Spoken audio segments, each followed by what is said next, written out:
En lo que respecta a la sanidad del olivar en seto, podemos decir que presenta las mismas plagas y enfermedades que pueda presentar este cultivo en otro sistema.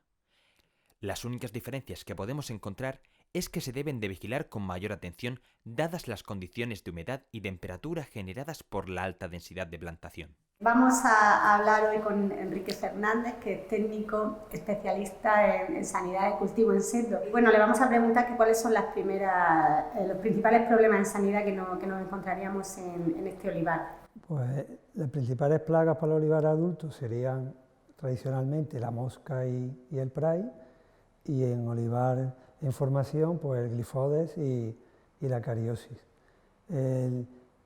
Ya como plaga secundaria, que ya dependiendo de la zona, clima, suelo y demás, pues también en olivar adulto pues estaría la lepra como hongo,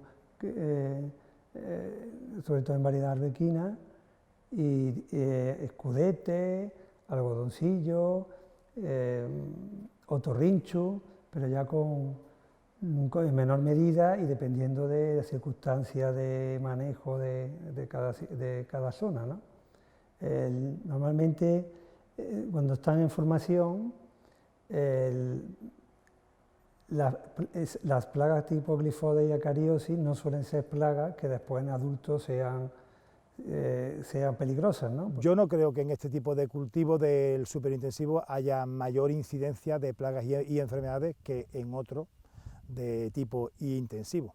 Es más, creo que cualquier tratamiento fitosanitario en estas plantaciones es mucho más efectivo que en plantaciones que tienen menos número de árboles, pero de mayor volumen de copa. En Andalucía las plagas para el olivar están muy tasadas, ¿no? Y pues, bueno, son las típicas generaciones de pray, puedes tener mosca. En las fincas que yo manejo, la problemática de plagas y enfermedades es muy similar de una zona a otra.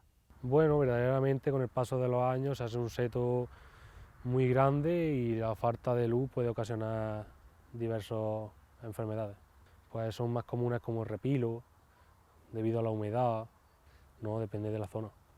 Zonas más húmedas, más repilo, zonas menos húmedas. Regadío sí, porque el árbol está más tierno, se mueve más, es más apetecible, ¿no? Digamos, para el insecto, pero no depende para nada del sistema. En orientaciones donde no haya una buena corriente de aire o en sitios donde puedan ocurrir nieblas, humedades continuas, pues está claro de que va a tener más problemas de repilo, por ejemplo. Y también es cierto que existe una evolución de las plagas y enfermedades, como hemos visto en otros cultivos, ¿ocurre en olivo? Lo que sí se ve en el campo claramente es que las plagas, pues, plagas que antes no tendrían que estar en una fecha del año, pues sí surgen, ¿no? Como por ejemplo el algodoncillo, normalmente suelen tener dos plagas, dos generaciones al año, y bien por el régimen de temperatura, humedad y demás, pues se están viendo otra tercera generación, que entonces, claro, son crecimientos exponenciales. Claro, hay una primera generación, la segunda es mayor, si hay una tercera es todavía muchísimo mayor, ¿no? En vez de lineal, son generaciones exponenciales que aumenta la plaga y dificulta el control, ¿no? En el caso también de los hongos, pues claro, todos los hongos tienen un régimen de humedad y temperatura. Si hace frío y baja temperatura, pues se ralentiza mucho el hongo, mientras que si las temperaturas medias suben y en torno a 20 grados, que es la temperatura de confort óptima, pues el hongo, el ciclo espurula más y se desarrolla más y cuesta más trabajo, ¿no? ¿Y alguna plaga en especial, como hemos oído, el tema de la xylella además? Está muy de moda ahora de la xylella, ¿no? Con esto de la globalización, pues es una enfermedad que surgió, que estaba ya implantada en Sudamérica y en Estados Unidos, un intercambio de plantas y demás, pues surgió ahora en Europa, el primer foco creo que fue en Italia y en olivar, y claro, pues está alarmando mucho porque ahora mismo no existe un control efectivo para la xylella y es casi todo preventivo, y sobre todo pues controlando un poco la trazabilidad de las plantas desde el semillero, más que el semillero, como desde los viveros, todo movimiento de plantas que vayan exentas de bacterias o de virus, ¿no? Antes de implantarse en el campo.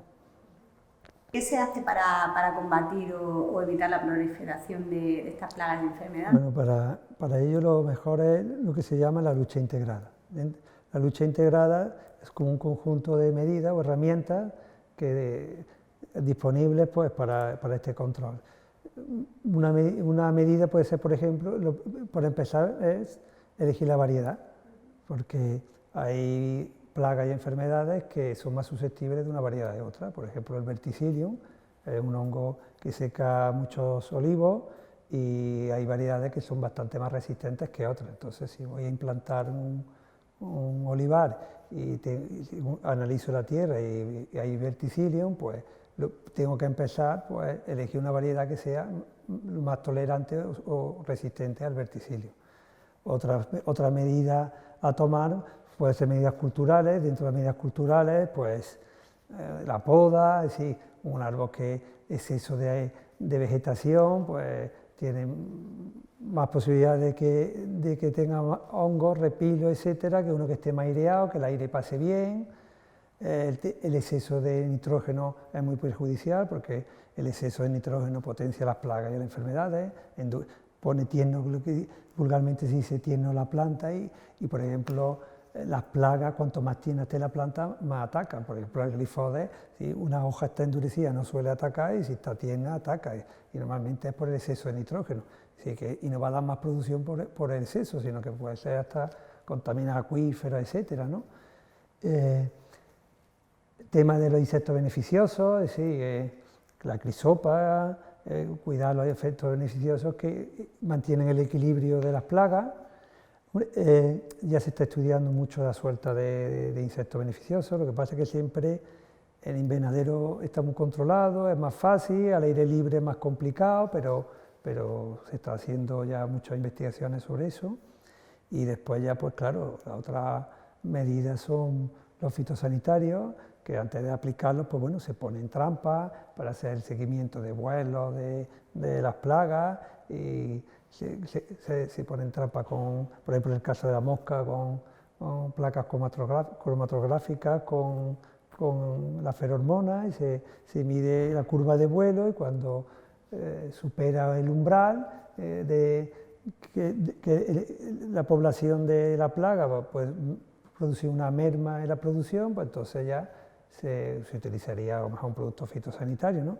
Dentro de los productos fitosanitarios pues hay que intentar productos que sean muy selectivos, no productos generales, ¿no? Que maten también los insectos beneficiosos y con rotación de materia activa para que no produzcan resistencia. Que no podemos meter una variedad arbusana en zonas tan húmedas, no tendríamos muchos problemas de fitotura. Nuestra estrategia de tratamientos y de control es una estrategia en control integrado de plagas.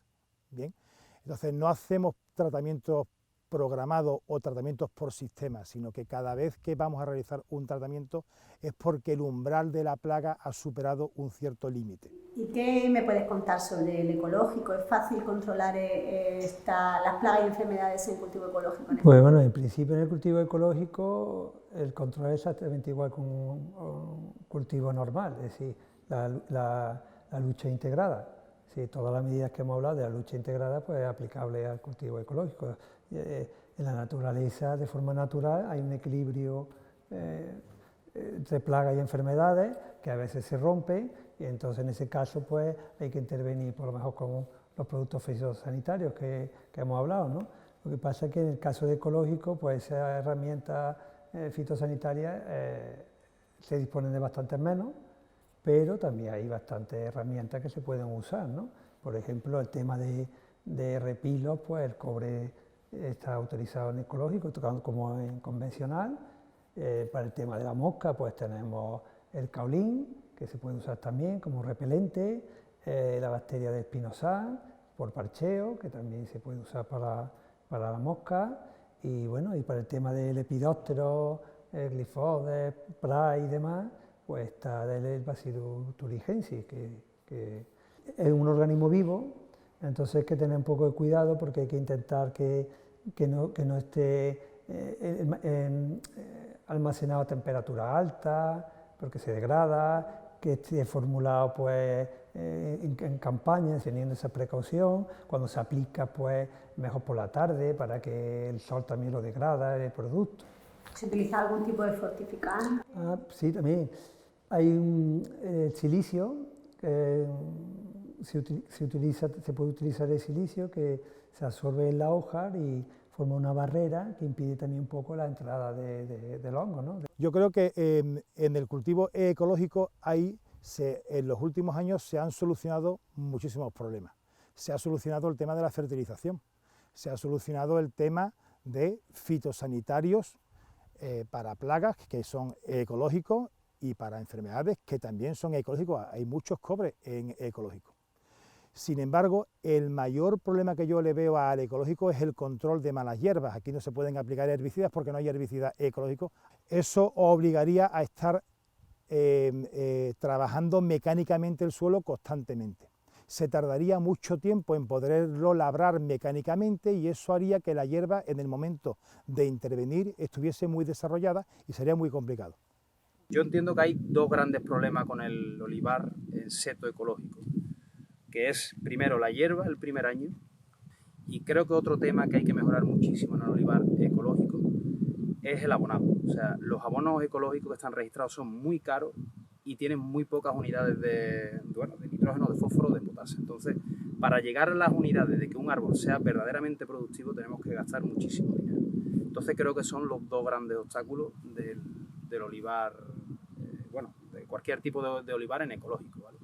Podemos resumir que, desde el punto de vista de la sanidad, el olivar en seto no es difícil de gestionar.